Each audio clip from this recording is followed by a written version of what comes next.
สวัสดีครับမင်္ဂလာပါကျွန်တော်ကတော့နေ့စဉ်သုံးထိုင်းစကားလုံးတွေကိုမျှဝေပေးနေတဲ့ဌာနတစ်ဖြစ်ပါတယ်ဒီနေ့ဗီဒီယိုကတော့ဒီလာမှတ်သားလို့လွယ်ကူပြီးလိုက်ပြောလို့အဆင်ပြေမဲ့အတိုင်းအမေးဖြေစကားလုံးတွေကိုဒီဗီဒီယိုမှာပြပြပေးမှာဖြစ်တဲ့အတွက်ကြောင့်ဗီဒီယိုကိုစောင့်ကြည့်သွားပေးဖို့ပြောကြားချင်ပါတယ်ကဲအဲ့ဒါဆိုရင်ဗီဒီယိုစလိုက်ရအောင်ดูเย่ล่ะเหมือนกันไหมเหมือนกันไหมดูเด้เหมือนกันเหมือนกันมาดูบูไม่เหมือนกันไม่เหมือนกันยีซาชิล่ะมีแฟนไหมมีแฟนไหมยีซาชิเดมีแฟนมีแฟนยีซาไม่ชิบูไม่มีแฟนไม่มีแฟนไอมานีล่ะอยู่บ้านไหมอยู่บ้านไหมไอมานีเดอยู่บ้านอยู่บ้านไอมามันนีบูไม่อยู่บ้านไม่อยู่บ้านอารมณ์ยาล่ะงานเยอะไหมงานเยอะไหมอารมณ์ยาเลย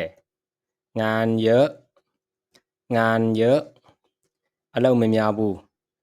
งานไม่เยอะงานไม่เยอะอารมณ์เป็นบ้านล่ะงานเหนื่อยไหมงานเหนื่อยไหม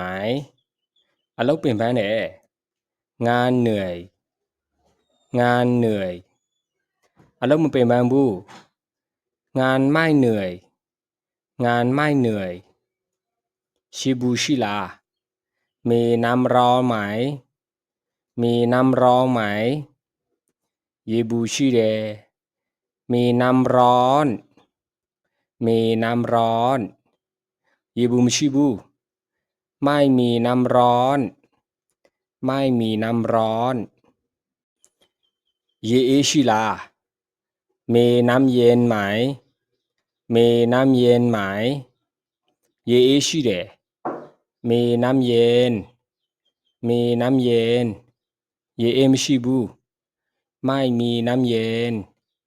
ไม่มีน้ำเย็นเยนุยชิล่ะมีน้ำอุ่นไหมมีน้ำอุ่นไหมเยนุยชิเดมีน้ำอุ่นมีน้ำอุ่นเยนุยมชิบูไม่มีน้ำอุ่นไม่มีน้ำอุ่นกาแฟต้องมาละกินกาแฟไหมกินกาแฟไหมกาแฟต้องแหมกินกาแฟกินกาแฟกาแฟมันเต้าวู้ไม่กินกาแฟไม่กินกาแฟဒီနေ့ဗီဒီယိုကတော့ဒီလောက်နဲ့ပဲအဆုံးသတ်မှာဖြစ်ပါတယ်မသိရသေးတဲ့တငယ်ချင်းများအတွက်ဒီဗီဒီယိုကိုမျှဝေပေးလိုက်ပါအကယ်၍ဒီဗီဒီယိုကအကျိုးတစုံတရာရှိခဲ့ရင် like and share လုပ်သွားဖို့မမေ့ပါနဲ့သိချင်တဲ့စကားလုံးများရှိခဲ့ရင် comment မှာရေးပြီးတော့မေးလို့ရပါတယ်နောက်ထပ်ဗီဒီယိုတွေမှာပြန်လည်ဆုံတွေ့ကြအောင်